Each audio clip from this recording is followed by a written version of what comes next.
नमस्कार दोस्तों, न्यूज झार तक में आप सभी का बहुत बहुत स्वागत है। तो आइए जानते हैं झारखंड से जुड़ी तमाम मुख्य बड़ी खबरों को। इससे पहले यदि आप चैनल में नए हैं तो चैनल को सब्सक्राइब कर लीजिए और वीडियो को लाइक कर दीजिए। तो चलिए चलते हैं तमाम मुख्य बड़ी खबरों की ओर। झारखंड में असिस्टेंट प्रोफेसर के 2400 पदों पर होगी बहाली। झारखंड में असिस्टेंट प्रोफेसर के 2400 पदों पर शीघ्र बहाली होगी। जेपीएससी ने तैयारी शुरू कर दी है। असिस्टेंट प्रोफेसर पद पर बहाली के लिए न्यूनतम योग्यता में बदलाव किया गया है। जेपीएससी की ओर से कहा गया कि कोरोना काल के समय तक पीएचडी की अनिवार्यता को समाप्त कर दिया गया। असिस्टेंट प्रोफेसर के अब नेट और जेट न्यूनतम योग्यता होगी। पीएचडी करने वाले अभ्यर्थियों के लिए नेट और जेट से छूट दी गई है। जेपीएससी नियुक्ति के लिए जल्द ही विज्ञापन प्रकाशित करेगी। झारखंड सरकार से मिली जानकारी के अनुसार एसोसिएट प्रोफेसर के लिए कुल स्वीकृति पद का 1/4 पद पर नियुक्ति प्रक्रिया से भरा जाएगा। एसोसिएट प्रोफेसर पद पर बहाली के लिए 3 साल की नियमित सेवा का अनुभव होना जरूरी है। इसी तरह प्रोफेसर पद पर बहाली के लिए कम से कम 4 साल की नियमित सेवा का अनुभव होना जरूरी है। बता दें कि प्रतिनियुक्ति पर तभी बहालियां होगी जब सीधी नियुक्ति से अपेक्षित पद नहीं भरे जाएंगे।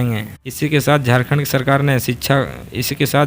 ने शिक्षकों को प्रमोशन देने के लिए ओरिएंटेशन और रिफ्रेशर कोर्स के समय में 31 दिसंबर तक के लिए बढ़ा दिया है। झारखंड सरकार प्रतिनियुक्ति पर बहाली में झारखंड के बाहर के विश्वविद्यालयों या केंद्रीय विश्वविद्यालयों के अभ्यर्थियों को प्राथमिकता देगी। झारखंड के विश्वविद्यालयों के शिक्षक प्रतिनियुक्ति का लाभ नहीं उठा पाएंगे। प्रतिनियुक्ति के माध्यम से 5 साल के लिए शिक्षक बहाल होंगे। 5 साल की सेवा के बाद इनकी अवधि को अगले 5 साल के लिए फिर बढ़ा दिया जाएगा। प्रतिनियुक्ति शिक्षकों के लिए आयु सीमा अधिकतम 62 साल तक निर्धारित की गई है। झारखंड सरकार की ओर से कहा गया है कि प्रतिनियुक्ति पर बहाल शिक्षकों को मूल वेतन का 10% और अधिक से अधिक 9,000 रुपए मासिक भत्ता दिया जाएगा। नए संशोधन के अनुसार प्रतिनियुक्तियां विश्वविद्यालय चयन समिति का निगरानी में होगी। इन पदों पर बहाली के लिए पूरे 1 साल आवेदन लिया जाएगा।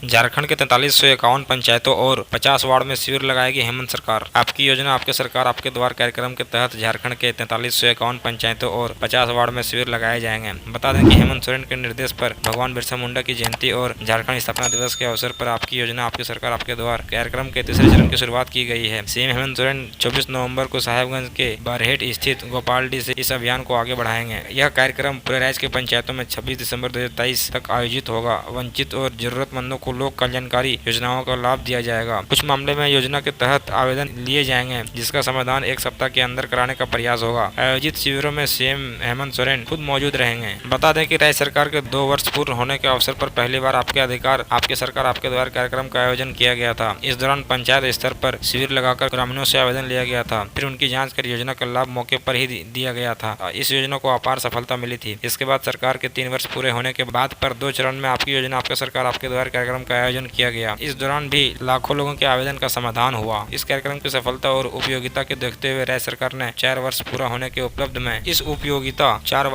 उपलक्ष्य में आपके अधिकार आपके सरकार आपके द्वार कार्यक्रम आयोजित करने का निर्णय लिया है। बता दें, पंचायत और वार्ड स्तर पर आयोजित शिविरों में नई योजना के साथ पुरानी योजना का भी लाभ दिया जाएगा। इनमें कुछ योजनाएं हैं: अबू आवास योजना, बिरसा सिंचाई कूप योजना, सामुदायिक और व्यक्तिगत वन पट्टा से संबंधित मामले, गुरुजी स्टूडेंट क्रेडिट कार्ड योजना। इसके साथ ही जाति, आय, जन्म, मृत्यु, दिव्यांगत प्रमाण पत्र में जरूरी संशोधन, भूमि से जुड़े मामले, आयुष्मान कार्ड, आमजनों से सामाजिक जरूरतों से जुड़े मामले, सर्वजन पेंशन योजना, सावित्रीबाई फुले किशोरी समृद्धि योजना, किसान क्रेडिट कार्ड योजना, मुख्यमंत्री पशुधन योजना, सावित्रीबाई फुले किशोरी समृद्धि योजना, श्रम विभाग अंतर्गत श्रमदान पोर्टल पर प्रवासी श्रमिकों की पंजीकरण, आधार एवं राशन कार्ड में संशोधन, बिजली बिल से संबंधित शिकायत का निवारण समेत अन्य कार्यों का समाधान किया जाएगा।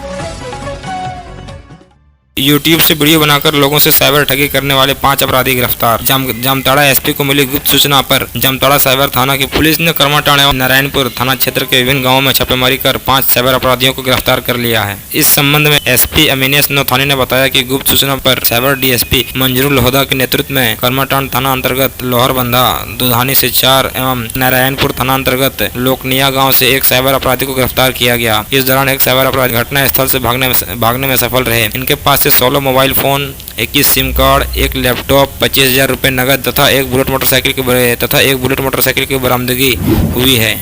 मिली जानकारी के अनुसार एसपी ने बताया कि ये लोग यूट्यूब चैनल पर एयरटेल पेमेंट बैंक, अन्य बैंकों का कस्टमर केयर का नंबर का शॉर्ट वीडियो बनाकर अपलोड करने के बाद आए कॉल से बैंक डिटेल प्राप्त कर ठगी करते थे।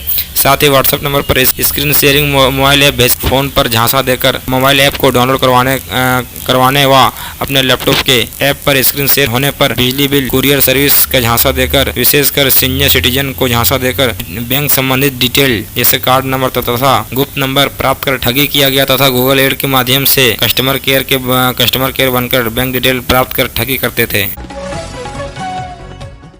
भूमि कब्जा मामले में दर्ज केस को लेकर बड़कागांव विधायक अम्बा प्रसाद ने सफाई दी। जमीन पर अवैध कब्जा मामले में पूर्व मंत्री योगेंद्र साव और बड़कागांव विधायक अम्बा प्रसाद पर मुकदमा दर्ज हुआ है। योगेंद्र साव और अम्बा प्रसाद पर आरोप है कि उन्होंने हजारीबाग जिला के 50 डिसमिल जमीन पर जबरन कब्जा कर लिया। इस आरोप पर अम्बा प्रसाद ने जवाब दिया है कि जिस जमीन को लेकर केस दर्ज हुआ है वो खास महल जमीन है। इस पर मेरे परिवार का कोई भी कब्जा नहीं था। जमीन के लीजधारी के वंशजों ने लीज नवीकरण के लिए मेरे पिता योगेंद्र साव से निवेदन किया था। जन नेता होने के नाते उन्होंने नवीकरण के लिए पैरवी कर दी। अम्बा प्रसाद ने कहा कि जमीन के बारे में मुझे समाचार पत्र के माध्यम से ही पहली जानकारी मिली। कहा कि जमीन का नवीकरण रोककर विपक्ष के एक माननीय फायदा उठाना चाहते हैं। इसमें मेरा नाम लिया जाना गलत है। उन्होंने कहा कि प्रशासन ने मामले में कानूनी कार्रवाई की तो ये झूठ फैलाया गया और मेरे व मेरे पिता पर मामला दर्ज किया गया। लोकसभा चुनाव आने वाला है। विपक्ष सक्रिय रूप से गंदगी फैलाने में लगा हुआ है। विपक्ष को हजारीबाग लोकसभा हारने का भय सताने लगा है। इसलिए साजिश और मिली भगत करके मेरा और मेरे परिवार का नाम खराब किया जा रहा है। इन सभी साजिशों का पर्दाफाश होगा।